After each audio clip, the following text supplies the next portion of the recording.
Have you ever really thought about it? I mean, while you're sitting in a car, have you ever wondered how this giant metal box actually moves? It's a seriously cool piece of engineering, and today we're going to break it all down. Okay, let's get into it. It all starts with a really simple question. We can all push a toy car, right? Your hand provides the force, easy enough. But there's no giant hand pushing our actual cars down the road. So what is? Well, the answer is, of course, the engine. It's the heart of the car, the powerhouse that has to push itself, you, and everything else in it. But how in the world does it create that incredible force from a dead stop? The answer is actually pretty dramatic. The secret to an engine's power isn't pushing or pulling in the way you might think. The secret is fire.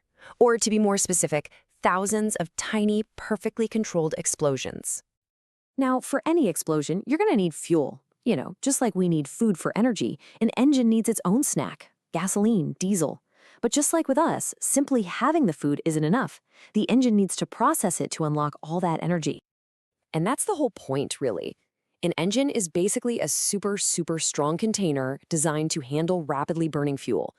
This isn't just a fire, it's a controlled explosion, a powerful burst of energy that happens over and over and over again, thousands of times a minute. So where exactly do all these explosions happen? Let's zoom right in and take a look at the core components inside the engine's heart. The basic parts are surprisingly simple. First, you've got the cylinder, and you can just think of that as a really strong metal cup. And inside that cup, you have a piston, which acts kinda like a little elevator, designed to move up and down. And that leads us to the big question, right? The piston doesn't move on its own. It needs to be pushed with some serious force to create power. And I bet you can guess what's doing the pushing.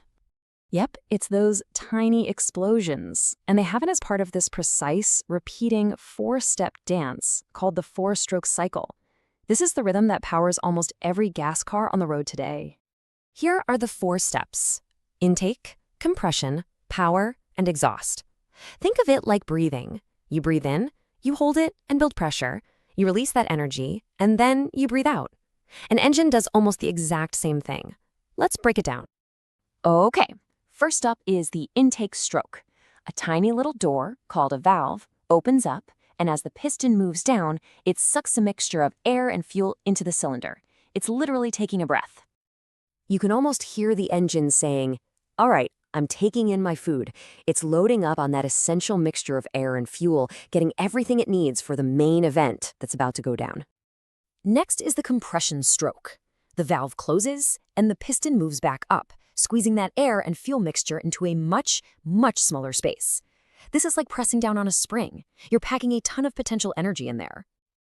The engine is now primed. All that potential energy from the fuel and air is compressed into a tiny space just waiting to be released. It's basically holding its breath saying, "Okay, let's get ready for the explosion." And then, boom. This is the power stroke. A tiny spark from the spark plug ignites the super compressed fuel and air, and the explosion that follows just slams the piston down with tremendous force. So the crucial point is, this is the moment that actually creates the power to move your car. This is the engine's moment of action. All that pent-up energy is released in a single powerful push that forces the piston down. This is the move in Let's Move. Finally, we have the exhaust stroke. Just like you have to exhale, the engine needs to get rid of the waste. So another valve opens up, and as the piston moves back up, it pushes all the burned gases, the smoke, out of the cylinder and into the exhaust pipe. The cylinder is now clean and empty, basically resetting the stage. It's ready to start that entire 4-step dance all over again. And remember, this is happening thousands of times every single minute you're driving.